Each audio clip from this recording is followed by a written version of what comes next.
톨스토이의 인생이란 무엇인가라고 하는 책의 한 장면을 소개해 드리려고 합니다. 한 나그네가 길을 걷다가 우물에 빠졌는데 우물 밑에는 독사가 있어 내려갈 수가 없는 상황입니다. 올라가려니 사자가 입을 벌리고 올라오기만을 기다리고 있습니다. 우물벽에 간신히 매달려 떨고 있는 그때에 칡넝쿨 하나가 보여서 그 넝쿨을 붙잡고 겨우 지탱을 하고 있는데 그 구멍에서 흰쥐와 검은쥐가 번갈아 나오기 시작하더니 그 뿌리를 갉아먹기 시작합니다. 이 시간이 지나면 넝쿨 뿌리는 다 쓸려 우물 바닥으로 떨어지고 마는 상황이었습니다. 이때 바로 옆에 있는 벌통이 눈에 들어오게 됩니다. 이 벌통에서 꿀이 한 방울 떨어지려는 찰나 그 한 방울에 혀를 대고 맛을 보면서 아 달다 라고 하는 것, 이것이 바로 인생이다 라고 톨스토이는 이야기를 하고 있습니다. 오늘 이 말에서 톨스토이가 바라본 인생은 연속된 고난 속에서도 순간적인 쾌락과 또한 달콤함으로 우리에게 연속적으로 찾아오는 고통을 잠시 잊으며 견뎌나가는 존재로 보았던 것입니다. 오늘 본문에 기록한 야고보 역시 신자에게 찾아오는 여러 가지 시험들, 즉 신자들의 인생에도 시련은 찾아오기 마련이고 이는 한 번이 아닌 끝없는 연속이자 또한 동시다발적으로 일어날 수 있는 일임을 지적을 합니다. 오늘 이렇다면 야고보는 인생의 여러 시험과 시련들 앞에 신자로서 어떤 자세를 가져야 한다고 교훈하고 있습니까? 오늘 본문을 중심으로 인생길 가운데 만나는 여러 종류의 시험을 신자라면 어떤 모습으로 통과해야 하는지 오늘 본문을 중심으로 함께 생각해 보고자 합니다. 먼저 신자는 시험을 만날 때 인내함으로 영적 성장의 기쁨을 누려야 합니다. 오늘 본문 2절에서 4절의 말씀을 함께 봉독하도록 하겠습니다. 시작. 내 형제들아, 너희가 여러 가지 시험을 당하거든 온전히 기쁘게 여기라.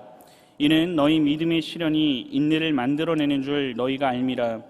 인내를 온전히 이루라. 이는 온전하고 구비하여 조금도 부족함이 없게 하려 함이라. 아멘.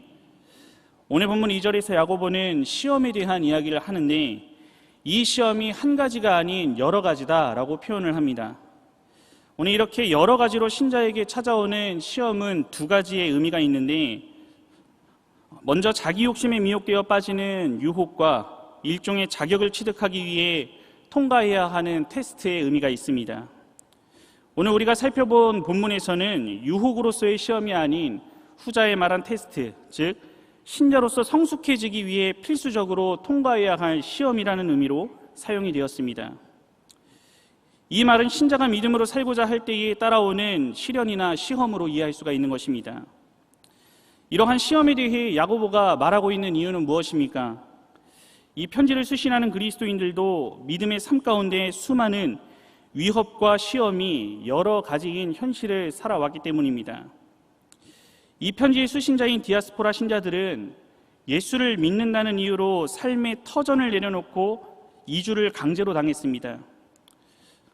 이후 주후 46년에는 극심한 기근으로 인해 생활의 어려움이 가중되었는데 로마에서는 곡물 부족으로 종종 폭동이 일어날 정도였습니다. 이런 어려움과 불만 속에 유대 열심당원들은 행동으로서 자신들의 뜻을 나타내려 하는 사회적 불안도 발생하게 되었습니다. 이를 한마디로 말하자면 이 당시 야고보서를 수신하는 신자들은 정치와 경제와 사회적으로 매우 혼란스러운 시대 속에 살고 있었으며 이러한 시대 가운데 예수를 믿는다는 것은 그 한 가지만으로도 수많은 불이익을 당해야 한 시대를 살았던 것입니다. 이런 상황에 살맛이 나겠습니까? 이런 형편 속에서도 과연 예수님을 신실하게 믿고 싶었겠습니까? 이런 현실에도 불구하고 야고보는 여러 가지 시험을 만날 때에 온전히 기쁘게 여기라고 놀라운 선언을 하고 있는 것을 볼 수가 있습니다. 이 말 안에는 달갑지 않고 피하고만 싶은 시험을 만났음에도 불구하고 너는 억지로 기뻐해야 한다는 말이 아닙니다. 온전히 기쁘게 여기라고 하는 이 말은 어떤 시험이 내 앞에 다가와도 너희는 기뻐할 분명한 이유가 있다라고 하는 뜻을 함축하고 있습니다. 그 이유가 무엇입니까? 이는 3절에 나타난 대로 믿음의 시련이 인내를 만들어내기 때문이고 심지어 이것은 이미 너희가 알고 있는 것이라 말을 합니다. 오늘 이렇다면 시험을 당하는 신자가 반드시 알아야 하는 이 믿음의 시련이 인내를 만들어낸다는 말은 무엇입니까? 오늘 먼저 여기서 말하는 시련에 대해서 알아야 하는데, 이 시련은 도키미온이라는 헬라어로 금을 추출하기 위해 뜨거운 불 속에 넣고 불순물을 녹여내는 작업을 의미합니다. 이와 마찬가지로 믿음의 시련이란 믿음의 진가를 나타내기 위한 연단의 작업으로 볼 수 있습니다. 순도 높은 금을 추출하기 위해서는 많은 시련이 필요하다는 것인데, 신자의 믿음도 반복되는 시련이나 또한 정신을 차리지 못할 만큼 한꺼번에 밀려드는 시험으로 인해 순전한 인내를 열매로 얻게 되므로 우리 역시 기뻐할 수 있음을 말하는 것입니다. 오늘 이렇게 얻은 인내를 온전히 이루면 어떤 유익이 있습니까?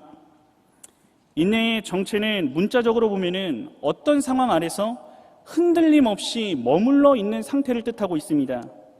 이 말은 어떤 모양의 시험과 시련 앞에서도 흔들리지 않는 신앙을 소유했다면 이것은 믿음의 시련을 통한 인내 때문인 것임을 말을 합니다. 나는 아무리 생각해도 이해할 수 없고 납득할 수 없는 상황 속에서도 이 시련을 통해 만들어진 인내는 신자의 심지를 견고하게 만들어 흔들리지 않는 믿음을 소유하게 합니다. 이를 정리하면 여러 가지의 시험을 기쁨으로 승화시킬 수 있는 이유는 시험이 인내를 만들어내며 그 인내는 신자로서 갖추어야 할 모든 자세를 온전히 구비하도록 하기 때문입니다.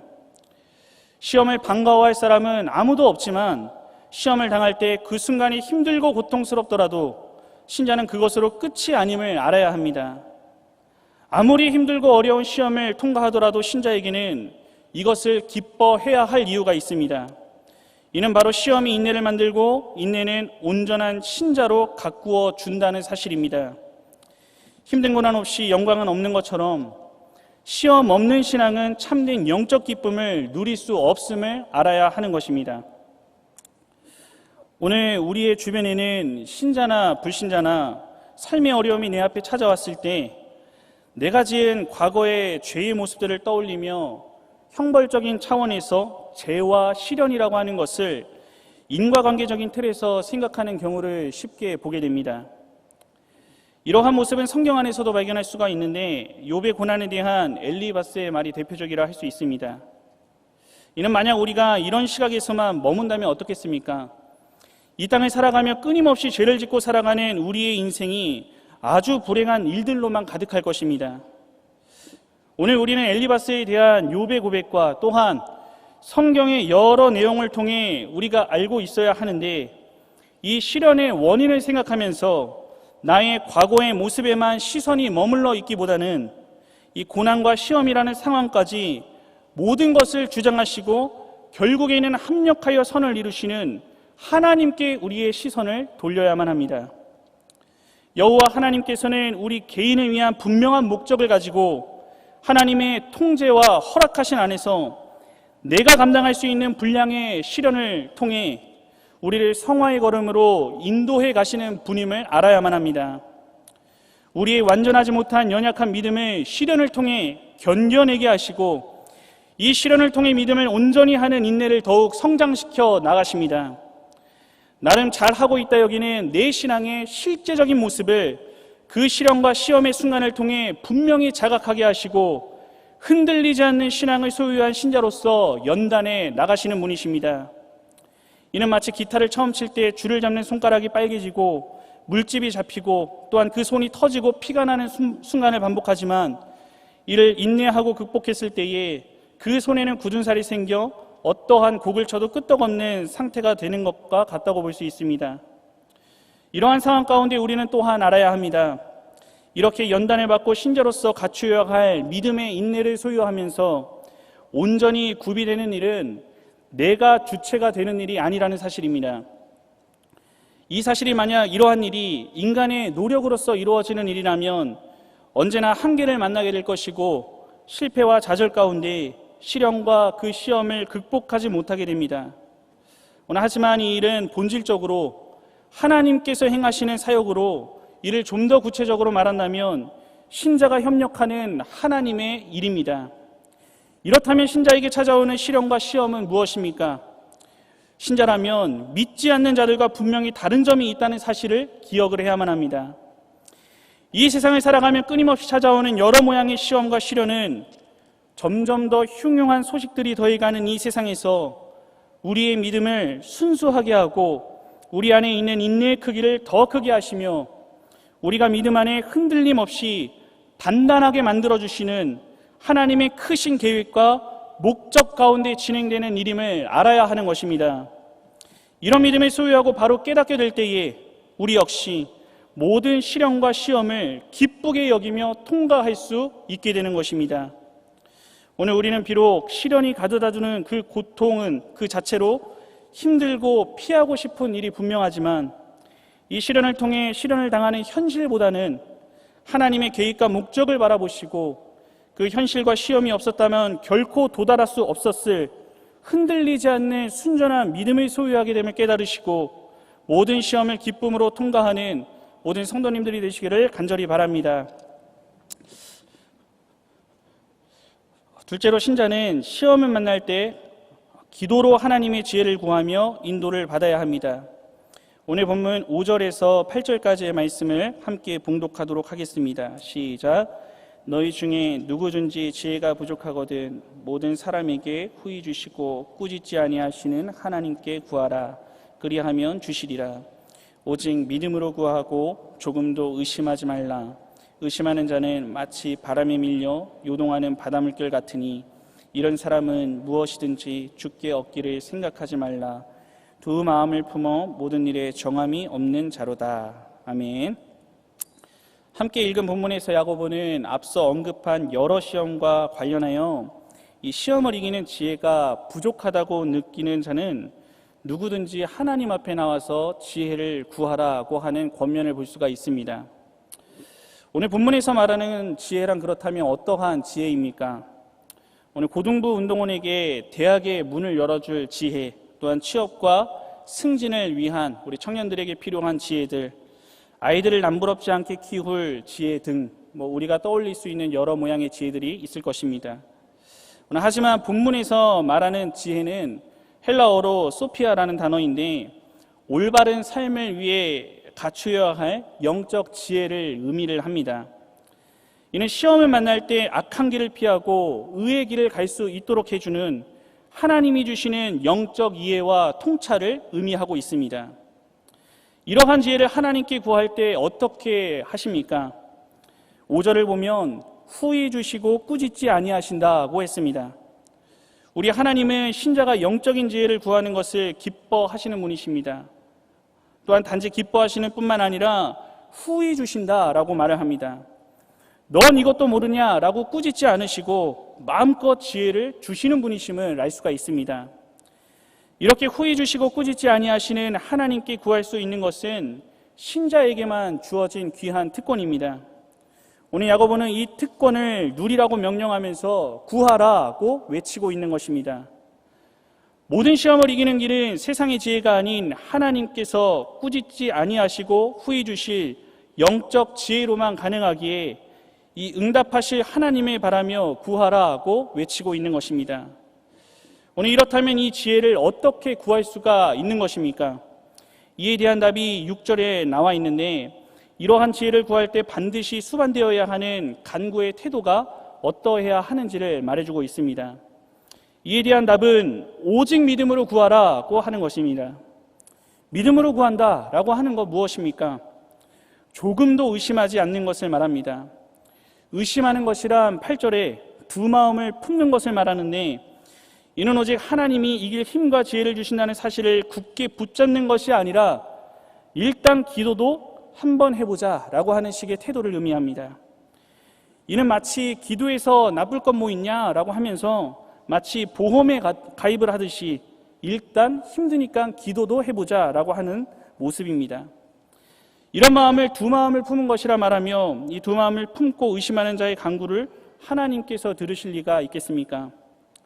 우리는 복잡한 서울길을 통과할 때 올림픽대로냐 강변북로냐 이 두 길을 품고 있으면 왔다 갔다 하며 시간은 지체되고 결정할 수가 없듯이 여호와 하나님께 시험을 이길 영적 지혜를 구하는 자가 두 마음을 품고 의심하는 마음이 그 마음 가운데 남아 있다면 이는 6절에서 말하는 바람에 밀려 요동하는 바다 물결 같을 뿐임을 기억을 해야 합니다.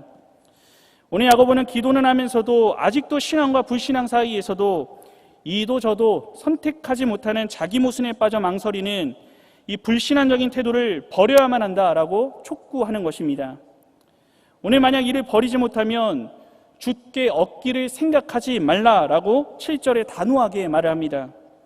여호와 하나님을 신뢰하지 않으면서 구하는 자가 응답받을 수 있다고 믿는 것 자체가 헛된 망상에 지나지 않기 때문에 오늘 이렇게 단호하게 말을 하는 것입니다. 즉 하나님의 지혜를 구하고 응답받아서 그 하나님의 뜻을 쫓아 인도를 받는 일은 오직 믿음으로 구하고 의심하지 않는 신자에게 허락된 일임을 알 수가 있습니다. 실제로 신자들은 이 땅에서 수없이 많은 시련을 만나며 살아갑니다.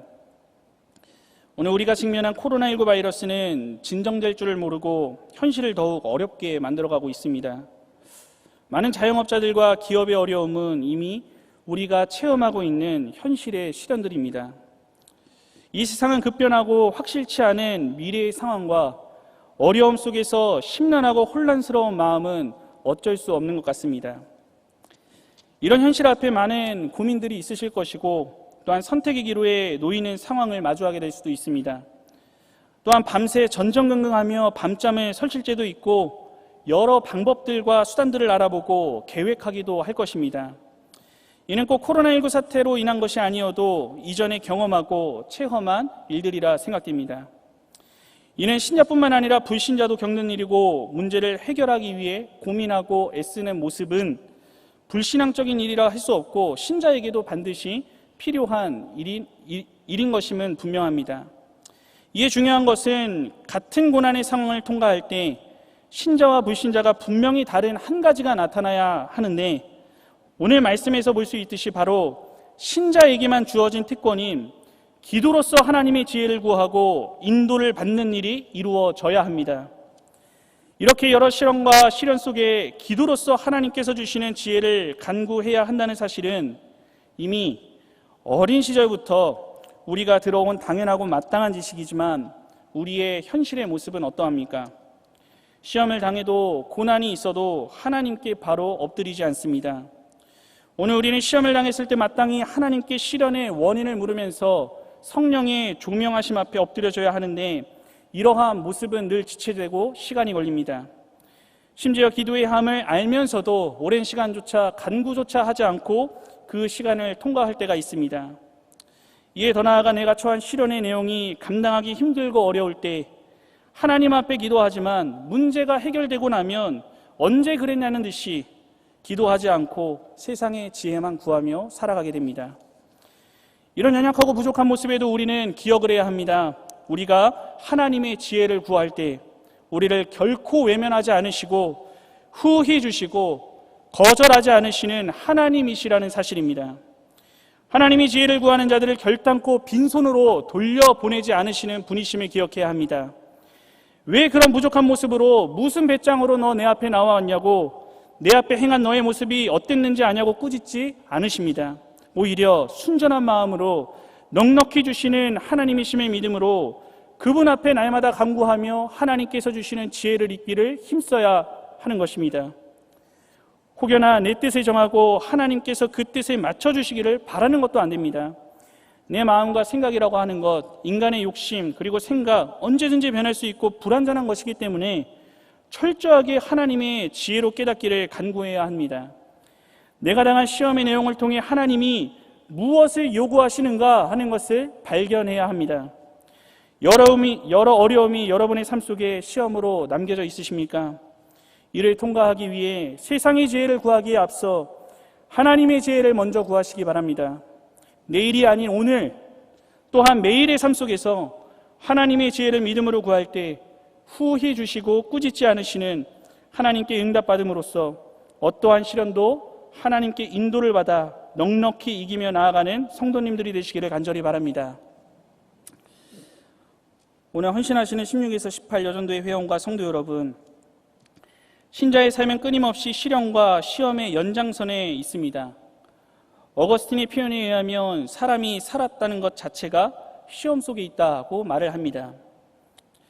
우리의 삶이 평안하고 좋은 환경을 만나면 이것을 잃어버릴까 두려워하고, 또한 내가 싫어하는 상황을 만나면 어떻게든 그 상황을 모면하려고 발버둥치니 살아있다는 것 자체가 시련이다라고 하는 것입니다.